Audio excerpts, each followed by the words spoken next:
All right, hello everybody, and welcome to the channel. Some exciting news. Just got an email from Ford that you can now build and price your 2024 Mustang.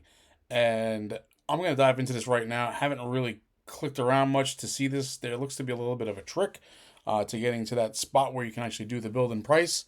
And I am doing this live. Um, like I said, didn't really look at it, just found a way to kind of get to it. When you're going to the regular like Mustang page here to like take a look and preview, you only get like the preview 2024 Mustang. But if you go into that and then you click build and price, you get a new list here to choose your model, build your 2024 Mustang, and you have the different models that are here: the EcoBoost Fastback, EcoBoost Premium Fastback, GT Fastback, the GT Premium Fastback, Dark Horse, and Dark Horse Premium. You can see the starting prices here. Really cool that we get to see this. The Fastback is starting at $30,920. Not bad for a 315 horsepower Mustang. And then the Dark Horse Premium top end is starting at 61,865. Limited availability with these. I always felt that was going to be the case, which is why when I went to go look at Mustangs and I bought my 2020 in October, I had asked about this, looked at it. I reached out to a bunch of different people that I know in the business. I used to work for a Ford dealership many years ago in 2004. Reached out to somebody who's still there. Actually, they own the dealership. So I actually reached out to the owner and I was asking him, and he said it's going to be limited availability. It's going to be one of those like low production runs or whatever is the way they saw it, or at least what they were hearing, which means there's going to be a premium on it, right? And these dealerships, these Ford dealerships, that now they're just marking everything up on a market adjustment. And I am not that type of person who's willing to pay over MSRP. Won't do it. I'm not going to do it. There's no reason for it. There's no such thing as a market adjustment except for what the dealerships are creating. And they're just creating animosity amongst buyers. They're having trouble selling trucks now because of that reason. And it's all over the news. It's all over the place no matter where you look. You can see that they're having a difficult time selling vehicles because of what they've done to customers, right? There's just no reason for it. Absolutely none whatsoever. MSRP is perfectly acceptable to purchase a vehicle. You don't have to go over that. They still make plenty of money at MSRP. And I know I was in the business. They can spin it any which way they want. There's just no reason for it. Absolutely not. Anyway, we're going to go take a look at the Dark Horse Premium. We're not going to get one. Wish I could. But you can start your build here. You can see view details. Yeah, we got to click on this. I'm excited to get this going and see what they got here. We can take a look at all the different colors. This is super cool. I mean, I could go through all of this if you wanted me to. I'm just going to kind of build the way I thought I wanted to build it. This is the Atlas Blue. That looks really amazing. Does this have like a 360 spin on it? No. It probably does somewhere. I just don't know how to do it. Let's see. This is that Grabber Blue, which is beautiful. And this is dark matter gray metallic. I love this dark matter gray. The metallic on the Mustang, always have.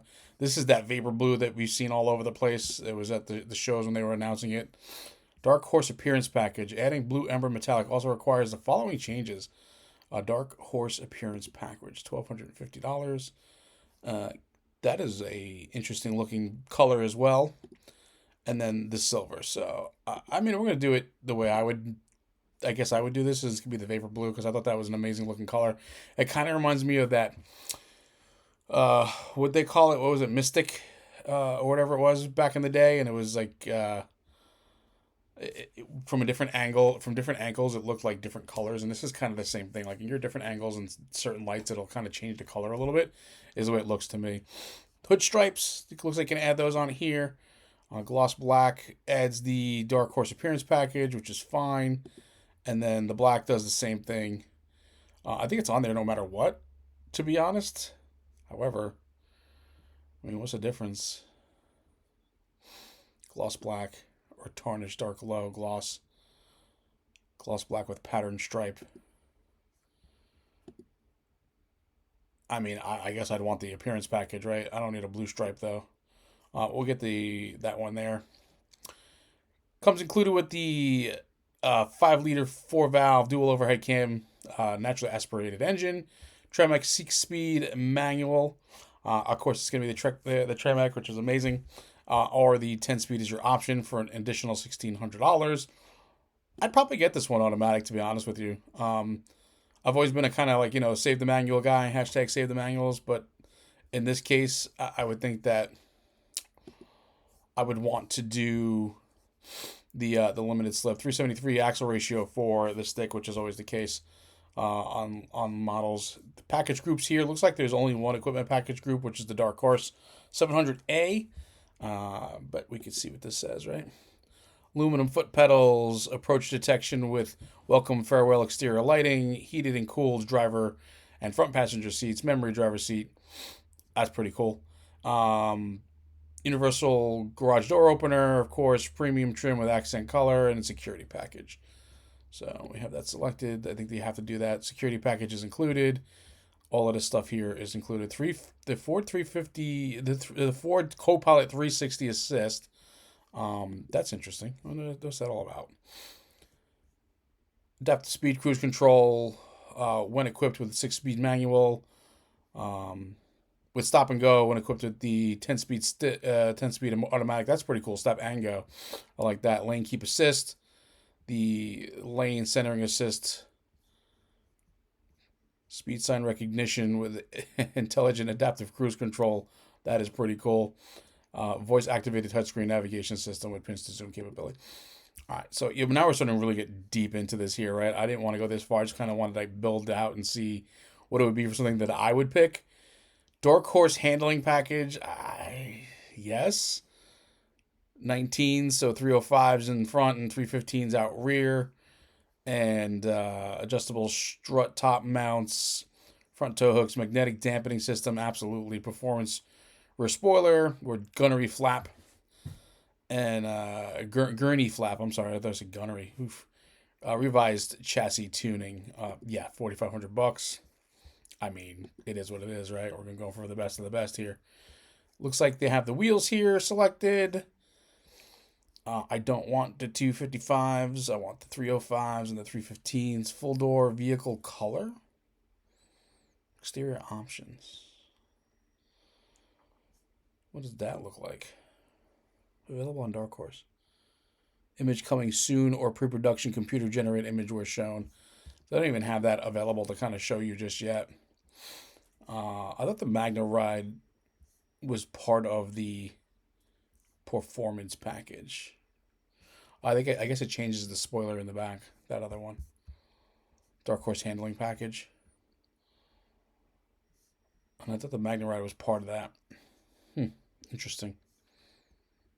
Active performance valve exhaust, remote start, wheel locking kit.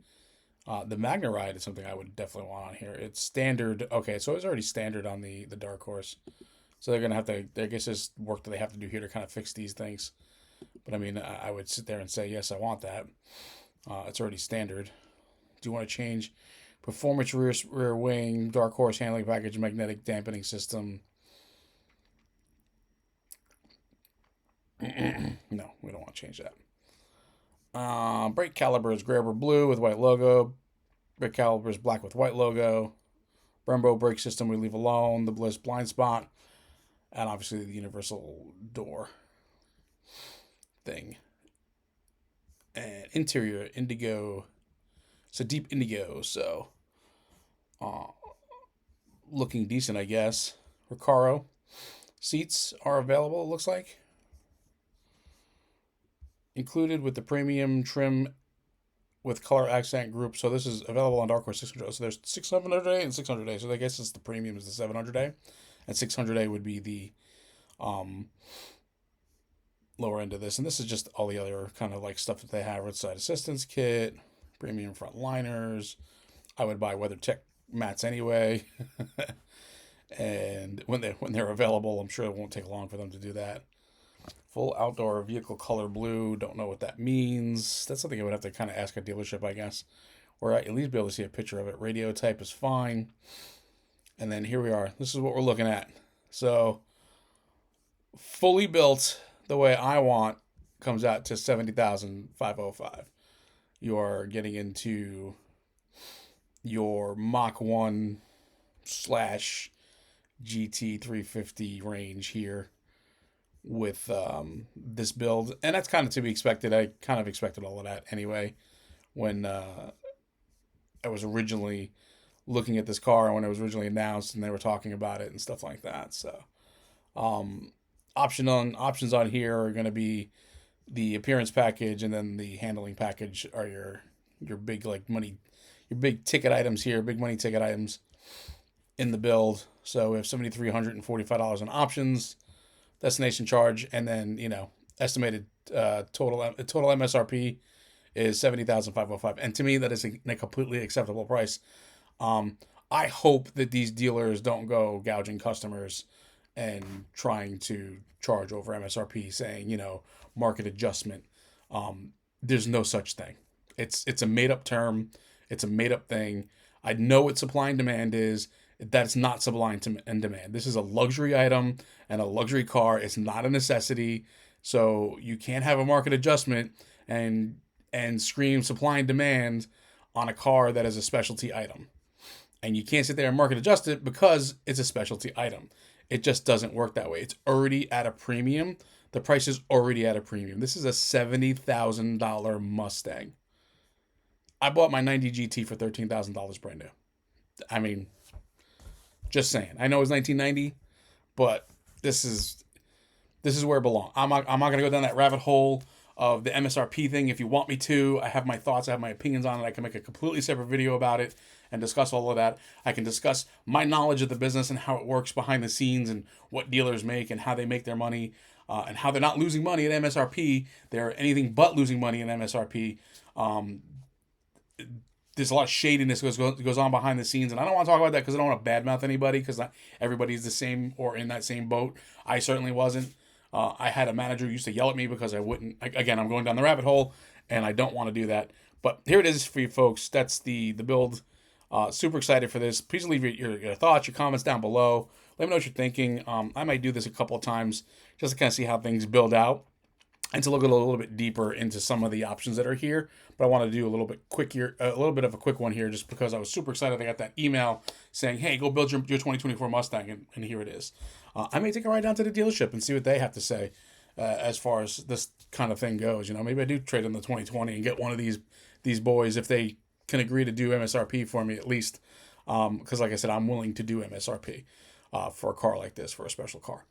Anyway, thank you for stopping by and checking it out. Leave a like. Share the video with your friends, trying to build a community here. Please subscribe if you're new. Only got a few subscribers. It's a brand new channel, and I'm really trying to build this up. You start seeing some more stuff come along. I've just posted a couple of videos about my Toyota. I'm going to be posting a couple of the Mustang soon, as the weather's getting nicer here in the Northeast. I hate the cold, and I hate being outside in the cold and the rain and the snow, trying to film videos. So it's kind of one of those things I got to wait for the nicer weather to do. And that's really what it comes down to. But thank you guys, and see you around. I'll see you in the next one.